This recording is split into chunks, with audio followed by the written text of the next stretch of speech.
press release on the situation following the ceasefire agreement from 6 a.m. on 6th of January to 6 a.m. on the 7th of January 2026. In accordance with the spirit of the joint statement of the third special meeting of the General Border Committee held on 27th of December 2025. As of 6 a.m. on the 7th of January 2026, the current overall situation is as follows. First, situation of displaced person. An additional of 16,756 displaced persons returned to their homes. Therefore, as of now, approximately 460,000 displaced persons have returned to their homes. As a result, out of a total of more than 640,000 displaced persons, 186,760 people, including 98,027 women and 61,869 children, remain in displacement camps. Second, the continued closure of essential public services.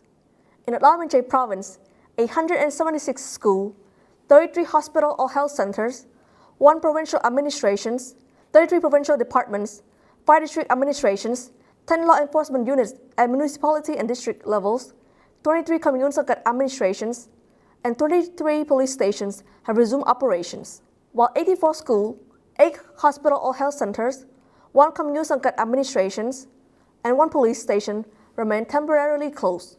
In Matimaji Province, 5 schools and 1 hospital or health centers remain temporarily closed, while public service institutions at the provincial, municipal, district, and commune circuit levels have resumed operations. Similarly, in Prairie Hill Province, 61 schools and 14 hospital or health centers remain closed, while 12 schools, 12 hospital or health centers, and public service institutions at 1 district and 6 commune circuit levels have resumed operations. Third, destruction of civilian physical infrastructures. Recently collecting data indicate damage to 13 houses, 3 buildings, 1 car, 3 motorcycles, and 1 cell tower in Battambang Province. In Prairie Hill Province, damage include 4 apartments or hotels, 1 hospital or health centers, 2 pagodas, 1 ancient temples, and 2 road sections. In Adamance Province, damage include 3 pagodas and 2 road sections. In Matimaji Province, 6 water reservoir and water treatment facilities, 3 electricity transmission lines, 6 pagodas, and 24 road sections. In Posat Province, damage include 1 apartment or hotels and 1 hospital or health centers.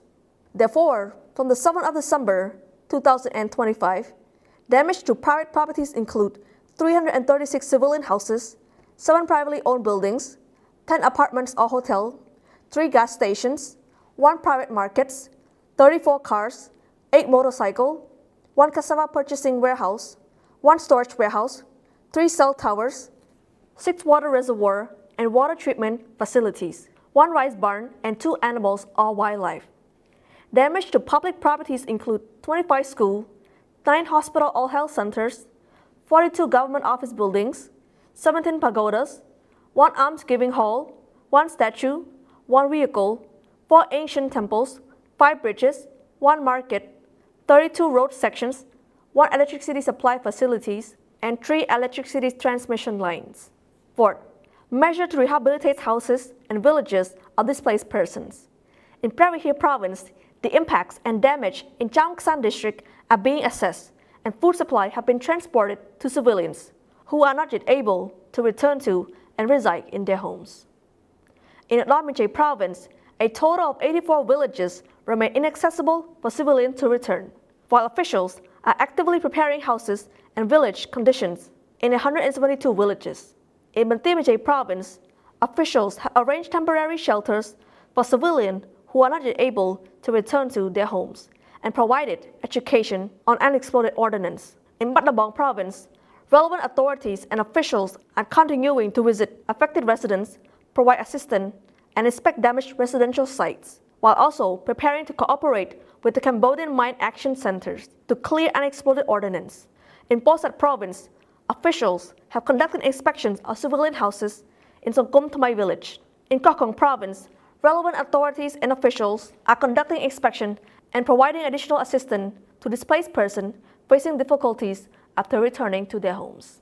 The Ministry of Interior of the Royal Government of Cambodia has monitored and taken note that on the night of 5th of January 2026, the Thai side deployed one reconnaissance drone in Poset Province and another reconnaissance drone in the area of Cham Yiem International Border Gate, Koh Kong Province, violating Cambodian territory. Similarly, on the night of 6 January 2026, the Thai side deployed one reconnaissance drone that flew from the area of Gate 56 and two additional reconnaissance drones that flew across the area of Pluk Lam Ray, Thamokda Commune, Wil Wang Districts, Poset Province. Overall, as of this time, the Ministry of Interior of the Royal Government of Cambodia has been and continues to pay close attention to and closely monitors developments on the frontline on an ongoing basis, working in close coordination with the Royal Cambodian Armed Forces to safeguard sovereignty and the lawful territory integrities of the nations. At the same time, the Ministry is giving due attention to the appropriate management of displaced persons and has instructed the relevant provincial administrations to continue collecting statistics, conducting inspections, and addressing the impacts that have arisen to the fullest extent possible. Efforts are also being made to accelerate the resumptions of public service delivery to the people, while continuing to strengthen close cooperations with frontline forces, enhance security measures, and maintain overall situation control in the border provinces. The Ministry of Interior of the Royal Government of Cambodia categorically opposes the destruction of civilian structures by the Thai armed forces, which stand in stark contradictions to the progress achieved by the Joint Boundary Commissions, especially along border segment near boundary pillars number 52 to 59 and number 42 to 47. These actions have raised serious concern that Thailand is attempting to undermine ongoing border demarcation efforts through the establishment of military presence on the ground. The Ministry of Interior of the Royal Government of Cambodia therefore calls upon the Cambodian people to strengthen their support in principle, spirits, and stance for the royal government, particularly regarding the following demands addressed to Thailand.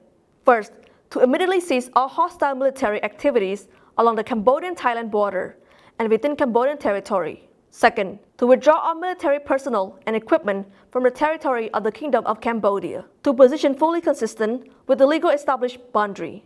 Third, to respect the mandate of the Joint Boundary Commissions of the two countries to demarcate the boundary based on existing agreements and international law. And fourth, to comply in good faith with the term and the spirit of the ceasefire agreement of 28 July 2025. The Joint Declaration on Peace and the Peaceful Settlement of Dispute between Cambodia and Thailand, signed in Kuala Lumpur on 26 October 2025, and the Joint Statement of the Special GBC Meeting of 27 December 2025. The Ministry of Interior of the Royal Government of Cambodia expresses its full support and sincere confidence in Samdech Techo Hun Sen and Samdech Thapadei Hun Manait with regard to both national defense strategies and diplomatic policies, in accordance with the Constitution of the Kingdom of Cambodia and the Charter of the United Nations. The Ministry calls upon fellow citizens to place their trust in the royal government, to unite in a single Khmer national spirit, and to avoid falling victim to propaganda and incitement by any extremist group that could undermine the government strategies of quiet but not silence, which is being implemented to ensure lasting peace and to firmly safeguard national sovereignty and territorial integrity. May our fellow citizens continue to uphold the enduring spirit of Khmer unity forever. Phnom Penh, 7th of January 2026.